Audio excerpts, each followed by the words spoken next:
Good morning, my dear students. Hope you all are doing well.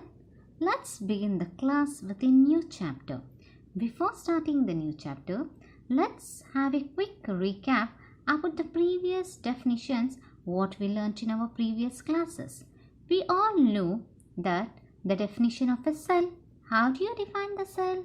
Cell is defined as the structural and functional unit of a living organism. Our body is made up of what? N number of cells, right?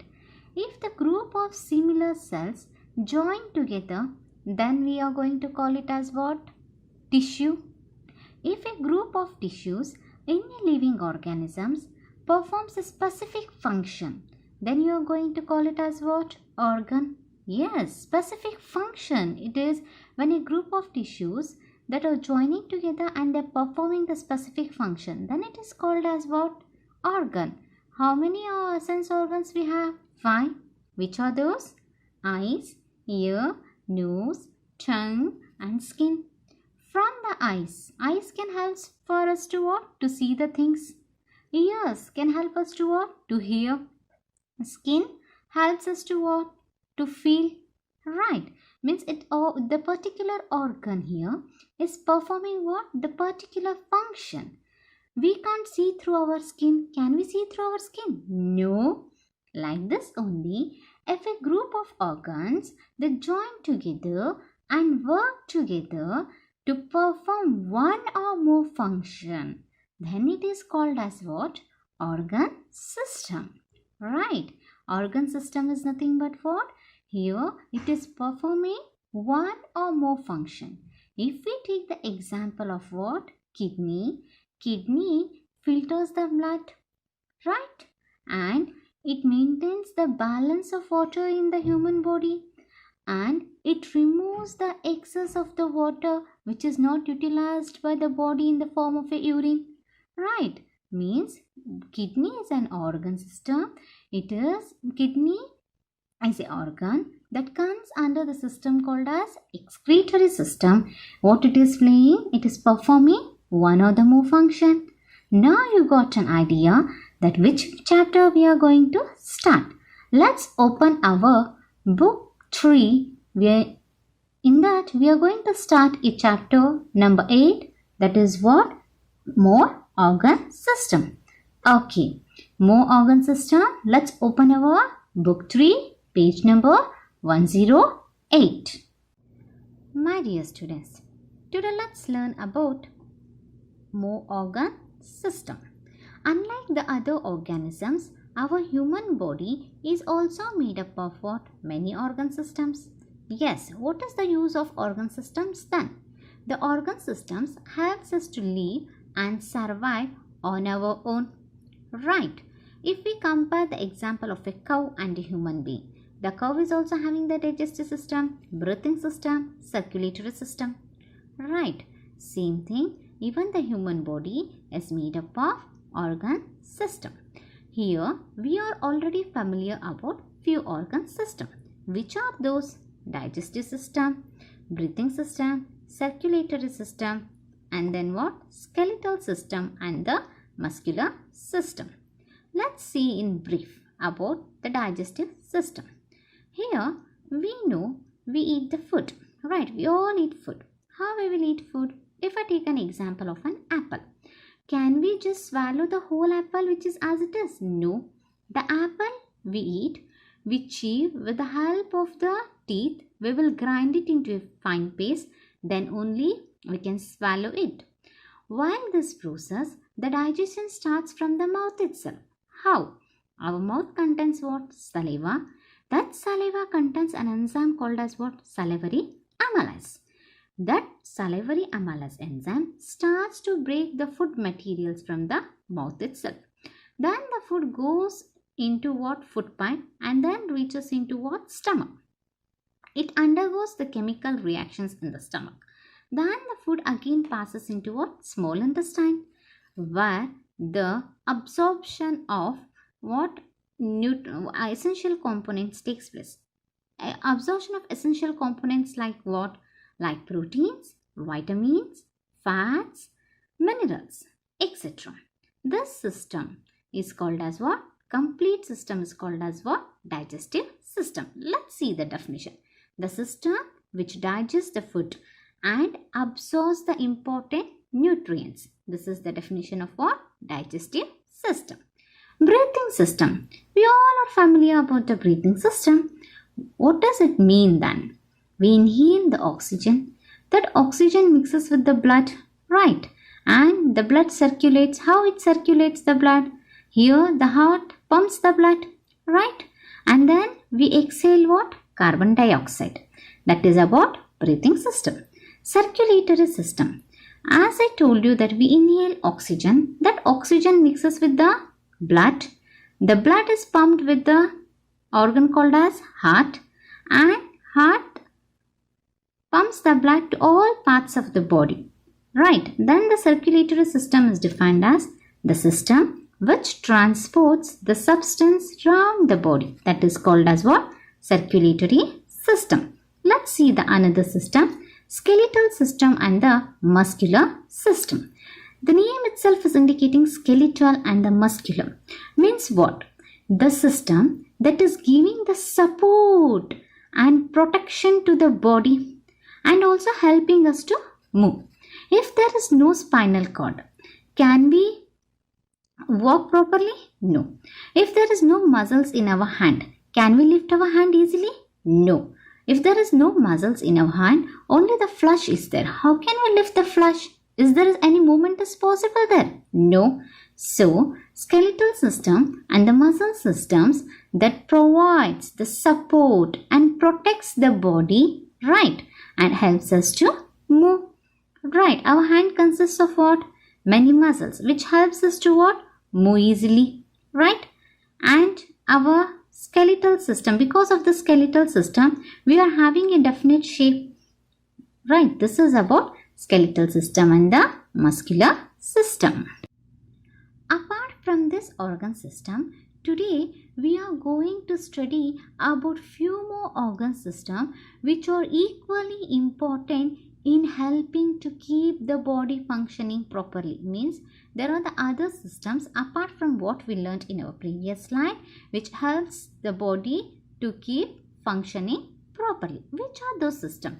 In this chapter, we will briefly study about the nervous system, hormone or the endocrine system, and the excretory system. Let's study first about nervous system. The nervous system. The nervous system consists of what? Brain and the spinal cord. The brain and the spinal cord are together called as central nervous system. Brain is protected by what? By a skull. And the spinal cord is running down at the middle of the backbone. Can you see the spinal cord is running down at the middle of the backbone? And here the millions of the nerves are branching off to all the parts of the body, right? This is what? This is the brain and this is the spinal cord. Here, can you see the brain and how the spinal cord is running down from the brain, right? Can you compare this structure of the brain to a nut which we will eat? It is resembling like a walnut, right? Yes. Consider the walnut and the outer shell of the walnut. Let's consider it as a skull. If we break the walnut, then we can see inside what? The structure like brain, right? The brain is having two hemispheres, left hemisphere and the right hemisphere. And the convolutions also you can see. Means the structure of the brain we can compare to what? To the walnut. All the organ systems are said to be coordinated only if they are working effectively together. How you are going to tell that if they are working effectively together? Let's take an example. All of a sudden, if a tiger comes in front of you, you will go and touch the tiger? No. What you will do? You will just scream like anything and you will try to escape from there. Why? Because the brain is sending the message for you to protect yourself and to run from there. Means here the brain is working effectively, right, then only we can say the organ system is coordinated. As I said you in the previous slide, the brain and the spinal cord are together called as what? Central nervous system. And you know that already there are the millions of nerves that is branching off. That means the billions of nerves that is passing from the spinal cord, central nervous system, to all the parts of the body. Since they are branching from the central nervous system to all the parts of the body, then only we will get the messages to do our work effectively or not. Why? Here brain and the spinal cord sends the messages through the nerves. This thing we are going to study detail in our upcoming slides. From the previous slide, what we came to know? We came to know that the spinal cord contains millions of nerves that carries the messages to all the parts of the body. Why? Because number of the nerves are passing from the spinal cord, from the CNS, central nervous system, to all the parts of the body.